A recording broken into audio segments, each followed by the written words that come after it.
My name is Lee, and at 31 years old, I paid for my sister's wedding venue, thinking I'd be maid of honor. Then I got uninvited. You're not a bridesmaid. You're like a sponsor, she laughed. She didn't uninvite you. She reframed your role. My mom added I didn't argue. Just made a little change to the wedding slideshow. My sister was screaming as soon as, let's rewind. Because when someone tells you you've been reframed, and not in the fun Instagram filter kind of way, your brain needs a moment, or several.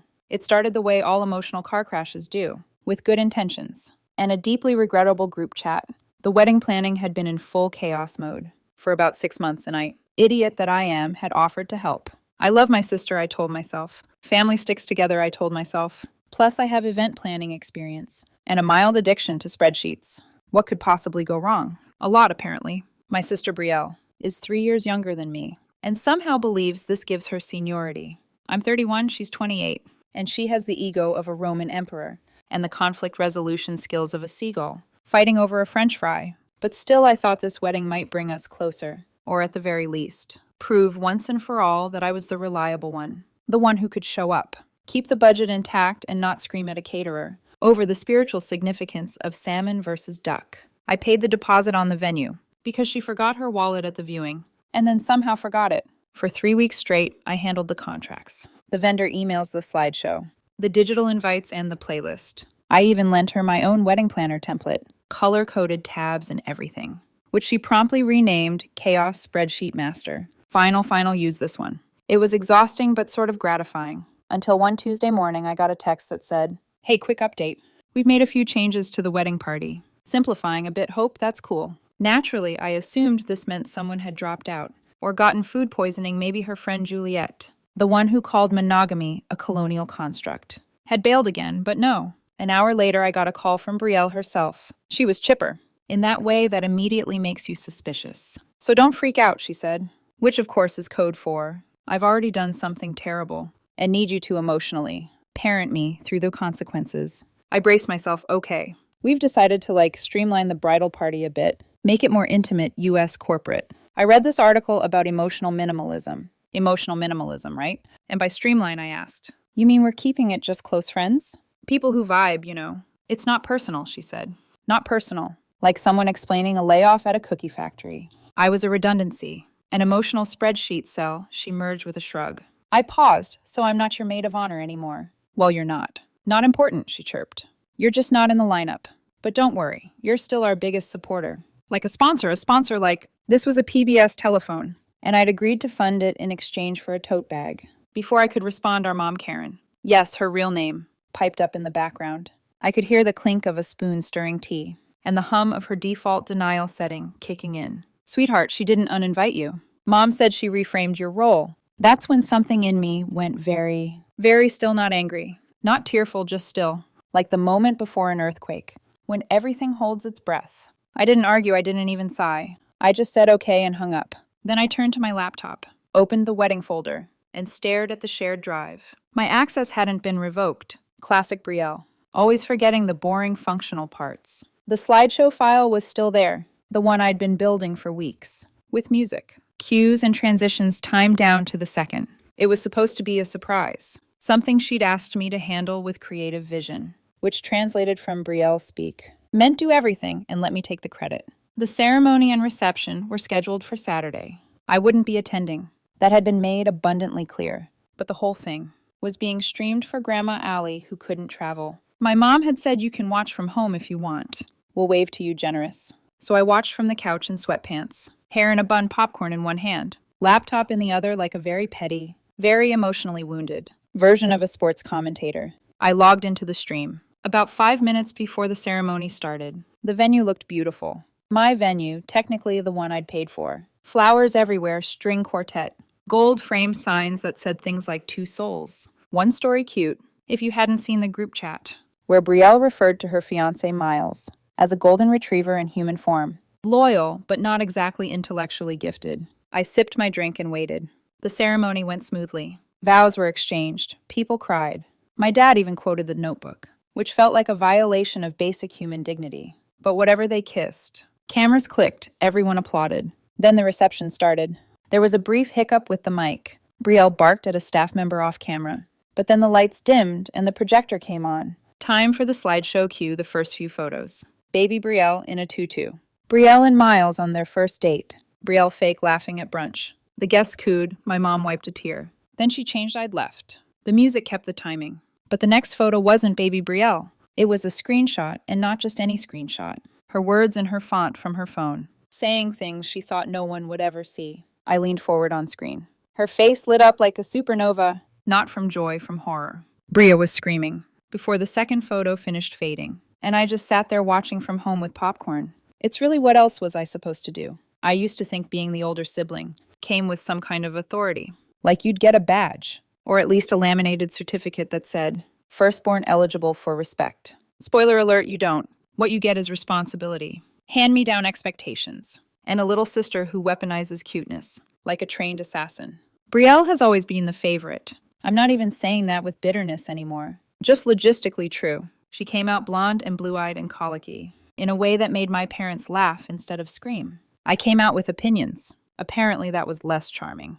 From the time she could form a sentence, Brielle had this talent for delivering insults. So wrapped in sugar, you'd thank her for them. She once told our neighbor, Mrs. Donnelly, that her perfume smelled like dead flowers. In a warm closet, then smiled sweetly and said, but in a romantic way. Mrs. Donnelly gave her a $5 bill. I once told the same neighbor, her lawn flamingos were terrifying, and I got grounded for being cruel to creative expression. That kind of summed up our household dynamic. When we were kids, I'd do all the chores. Then she'd help by rearranging the throw pillows and get praise for her artistic eye. I'd finish my homework, hers and the group science project, and she'd show up with a glittery title card and get an A+ for leadership. But it wasn't just school stuff. It was everything. I remember one year our mom hosted Thanksgiving, and I spent the entire day peeling, stirring, baking, and basting, while Brielle floated around in a sweater that said, too cute to cook, and posted Instagram stories with captions like, family vibes. Then she sat at the table, took a single bite of mashed potatoes and said, ugh, did someone use skim milk? She did not get smacked, in fact. Our dad chuckled and said, that's my girl, always honest. Meanwhile, I was still in the kitchen, scrubbing yam residue off a casserole dish, like a forgotten Cinderella knockoff. It wasn't that they hated me. They just saw me as infrastructure, the support beam reliable, unremarkable, useful. Brielle, on the other hand, was performance art, a living, breathing spectacle of chaos, wrapped in sparkles and manipulation. She didn't walk into rooms. She debuted, she didn't lose arguments. She redirected them into soliloquies about how everyone was misinterpreting her energy. The first time, I caught her talking behind someone's back. We were 13 and 10. She was whispering to a classmate that our cousin Allie wore bras with training wheels, and that she smelled like tomato soup.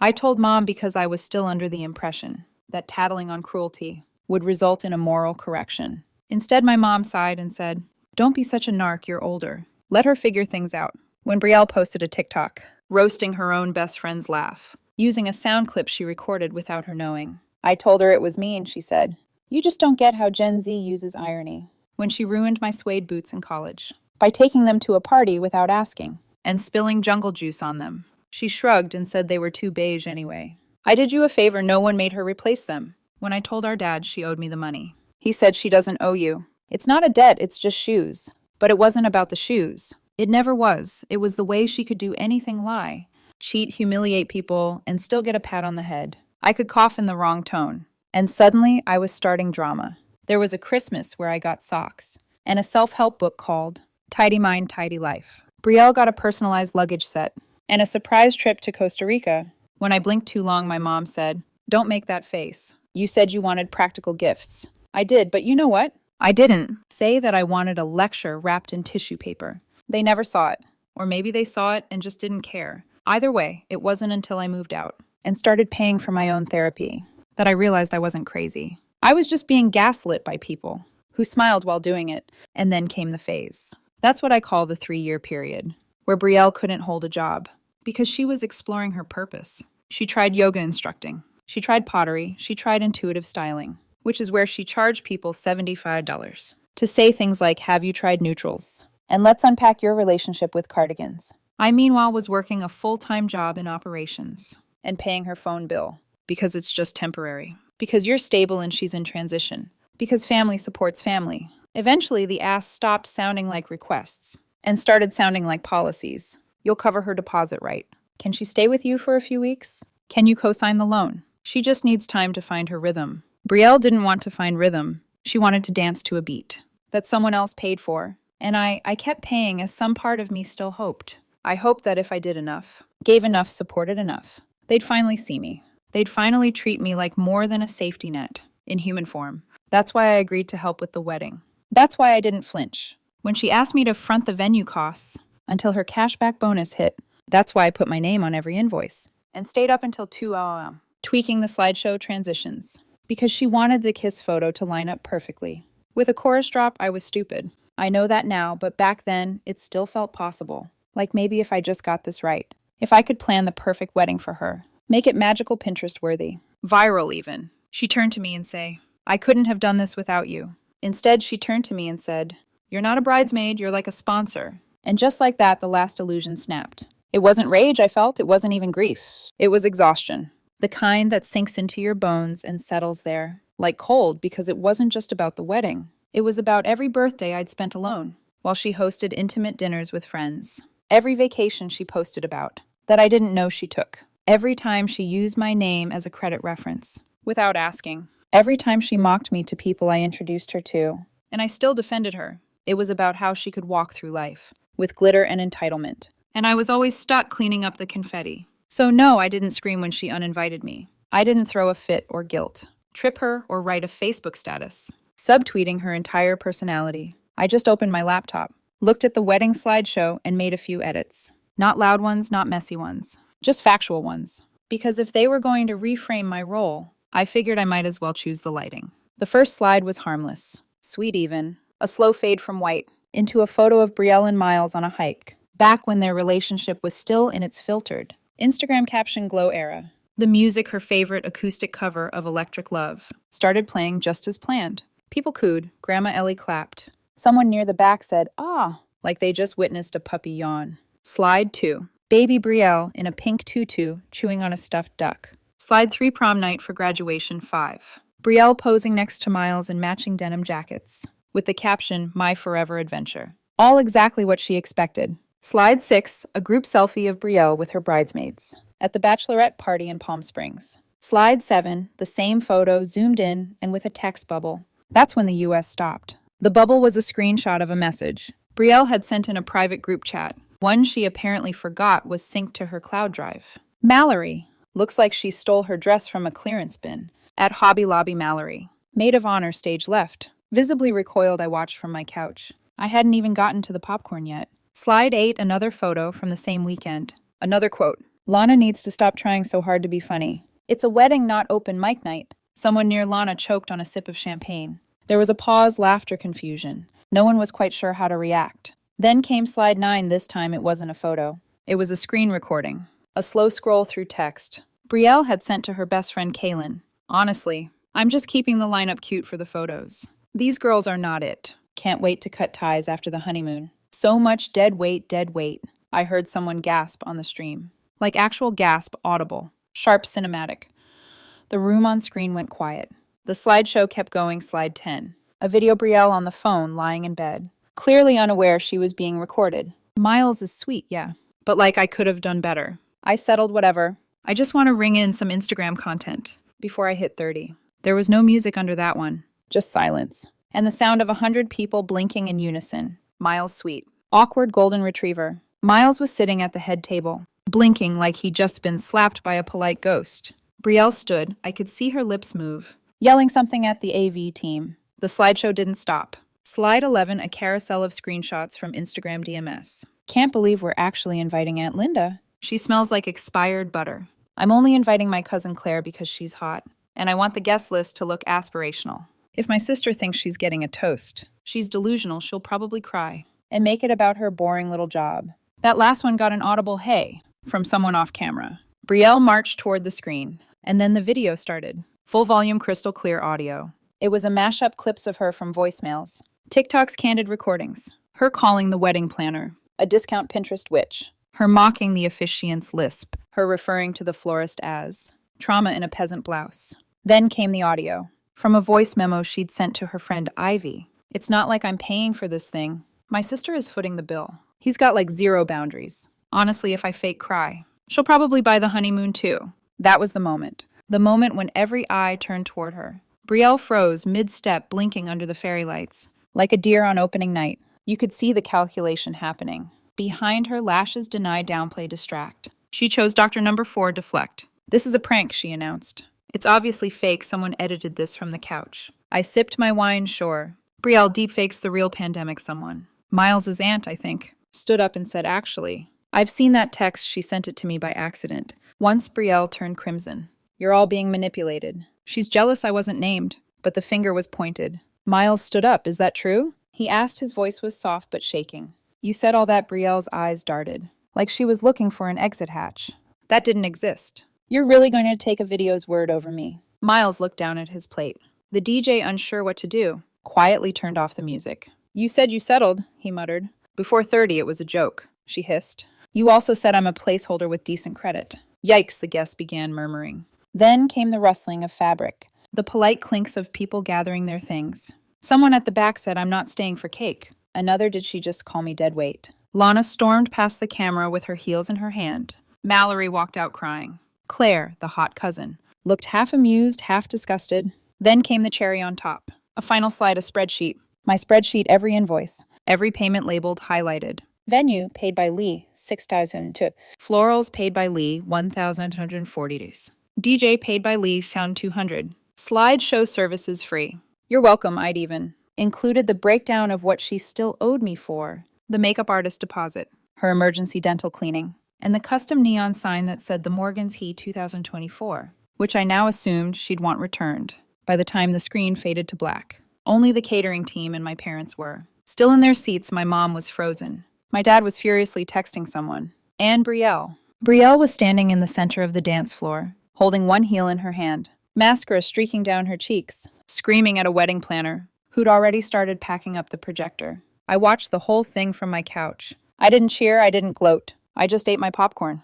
Because sometimes the truth doesn't need a microphone. It just needs a moment and maybe a little good lighting. You think the chaos would have ended with the wedding. It didn't. What I did wasn't some one-night explosion. It was a demolition controlled, precise and designed to collapse. A structure that never should have been standing. In the first place by the time. Brielle's wedding reception hit the 2-hour mark. The dance floor was empty. The cake had been packed up untouched. And the only thing left playing on the projector was the venue's default slideshow loop, a rotating ad for their summer elopement packages. I logged off the live stream, the same way I'd logged off the family group chat. 3 weeks earlier, quietly, permanently, with one last message left unread. I figured that would be the end of it. Spoiler, it wasn't. The next morning, my phone blew up. Missed calls, voicemails. A barrage of how could you text. From numbers I hadn't saved in years. One bridesmaid sent me a voice memo sobbing, which turned into screaming. Then back to sobbing again. A groomsman just texted me. Honestly, iconic. But the real fun began with my mother. She didn't call right away. No, Karen waited until the dust settled. She needed time to rehearse. When she finally did reach out, it wasn't to ask how I was or why I did it, or what drove me to that point. It was to say your little stunt ruined the wedding. Your sister might be getting divorced. Are you proud of yourself? I didn't answer. I was too busy making coffee and updating my banking passwords. But let's talk about the divorce part because yes, that happened apparently. Miles packed a bag the morning after the wedding and left a note that said, I don't want a life where I'm the punchline. He moved back in with his brother and deleted all his wedding photos from Instagram. Brielle posted a cryptic, black and white selfie with the caption, sometimes love means letting go. No one liked it, not even my mom. A week later, Brielle tried to text me. You destroyed the best day of my life. You'll never know what that feels like. Which is hilarious, really. Because technically, I built the best day of her life. She just didn't like it. Once the lights came on and the illusion wore off, I didn't reply instead. I opened the shared family spreadsheet. Yes, we had one. She never left it, and quietly removed my name from every recurring charge card payment gone. Phone bill canceled, streaming services. Password changed, utilities. Best of luck, darling. For the first time in years, I wasn't bankrolling someone else's personality. Cue another call from mom. She's heartbroken, Lee. This isn't the time to pull support. What kind of sister does that? The unpaid kind, I said. Then hung up. Things escalated quickly after that. Apparently, Brielle had built her entire lifestyle money.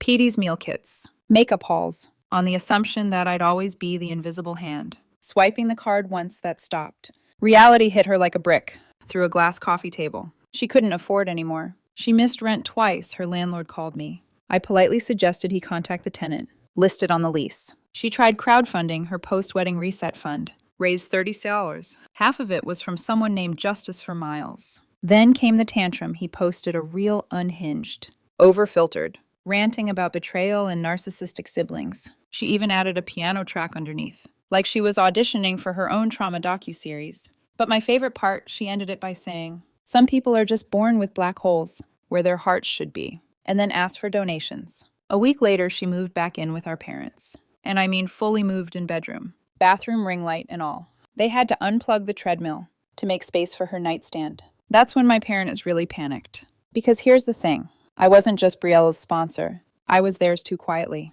Stupidly and for years. When my dad lost his job in 2020, I covered the mortgage when mom's car died.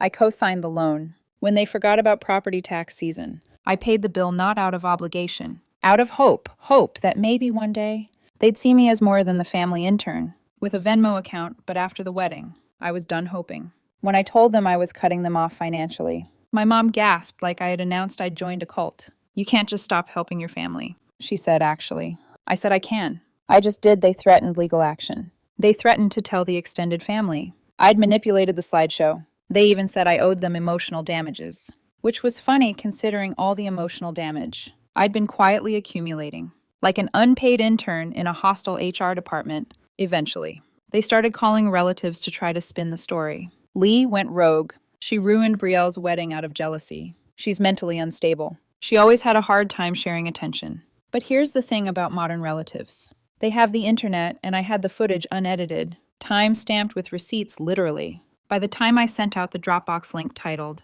"Full Wedding Files for Transparency," the story was over. Even Grandma Ellie called me and said, "Well, that was dramatic but fair." Brielle didn't speak to me again. She did, however, send me a request on Zelle for partial damages. I declined it and added a note that said, "This user is no longer available." Fast forward 6 months, my parents filed for bankruptcy, apparently supporting an unemployed adult influencer with a vendetta against soap operas. Don't ask is not cheap.